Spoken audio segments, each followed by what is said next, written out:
Kami memiliki tanah di seberang Pulau Bali, di sebuah pulau yang paling selatan wilayah Bali masuk Kabupaten Klungkung. Suatu hari kami memutuskan akan membangun beach club di sana. Kami melihat banyak turis yang diving setiap harinya di pantai di depan tanah kami. Kita semua tahu bahwa diver itu bernafasnya lewat mulut dengan oksigennya ketika di dalam air. Jadi sering haus, kering. Kami bermaksud menyediakan semua sarana untuk diving berserta klub di pinggir pantai. Maka saya merapat ke pejabat daerah setempat untuk pengurusan perizinan. Kebetulan pejabatnya kami kenal lama, bahkan sebelum menjabat kami sudah kenal akrab, sudah seperti keluarga. Ketika saya melaporkan, dia pun berkata, "Mas, nanti kalau kamu membangun di sana, seluruh keuntungannya dan jualan hasil usaha tersebut jangan dibawa keluar Bali ya. Kamu kan sudah seperti orang Bali, tanah kamu banyak di Bali, usaha kamu juga banyak di Bali. Ya uangnya tadi jangan keluar dari Bali lah, invest lagi di Bali atau uangnya taruh di Bali." Saya bertanya heran dan perlu penjelasan lebih lanjut. "Memangnya kenapa Pak?" "Begini, sayang saya sudah di ujung masa jabatan saya. Coba saya sadarnya jauh hari sewaktu awal saya menjabat. Maka Bali harusnya bisa 2 kali lebih maju dari sekarang. Saya percaya Bali bisa mengalahkan Singapura. Ada tram di bawah tanah, ada berbagai sarana, dan Bali akan lebih maju. Intinya adalah jangan bawa uang keluar dari Bali." Pada saat investasi membangun, kan ada yang namanya capital expenditure atau biaya investasi. Lalu ada biaya rutin operasional atau operational expenditure. Misalnya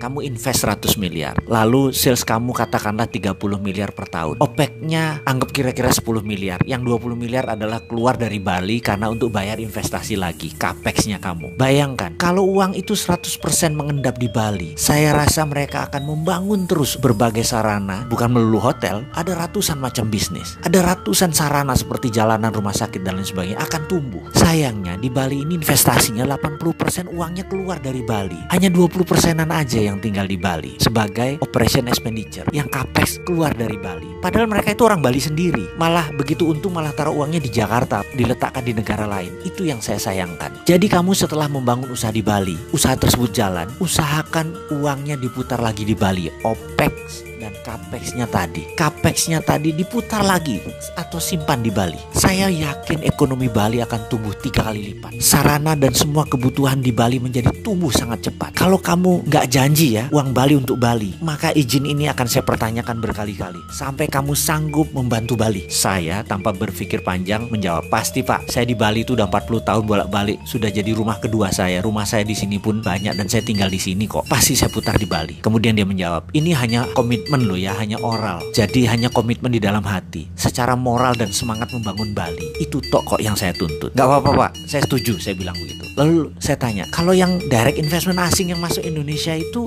bagaimana Pak? Yang nasional itu Pak? Nanti tinggal OPEX-nya saja kan yang muter, yang CAPEX-nya keluar." Itulah yang saya protes dalam hati loh ya, karena kan saya bukan kebijakan nasional. Saya yakin yang menasihati itu atau orang yang mengingatkan, yang membuat keputusan itu pasti bukan NKRI garis lurus. Mereka itu free rider, penumpang gelap yang pengen uang cepat. Mereka nggak ngerti bangun negara. Mereka ngojok-ngojokin pejabat. Dan kalau mereka pejabat, mereka pasti nggak pernah ikut Lemhanas. Mereka nggak ngerti apa itu bela negara. Bener deh, itu keyakinan saya. Saya melihat Singapura ya, hampir 90% investasinya nggak keluar. Negara Singapura itu banyak insentifnya supaya investor itu menahan CAPEX dan OPEX-nya bertahan di Singapura. Saya mau tiru itu dari adik kita, negara Singapura itu. Saya mau meniru itu di Bali. Pasti Bali akan menjadi makmur dan tidak tergantung asing. Semoga pemimpin Bali ke depan juga memahami misi Bali untuk Bali. Mendengar itu saya mengangguk, kok beda ya strategi mengelola wilayahnya. Yang Bali ini keren. Saya setuju.